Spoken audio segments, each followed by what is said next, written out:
stunned heavily favored Bulls, cashing in on a controversial call there. And a handball penalty leads Japan to a 2-1 win over Colombia. Matt Napolitano, Fox News. CBS announcing it'll expand the Star Trek franchise with new series, miniseries, and animation under a production deal announced today. The company saying it signed a 5-year deal with producer Alex Kurtzman to supervise a range of new programming. He's writer and producer of Star Trek Discovery, which premiered last year on CBS's streaming service.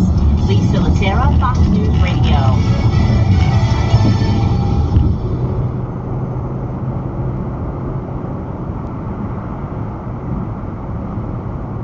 From New Jersey 101.5 News. WKXW Trenton, WKXW HD.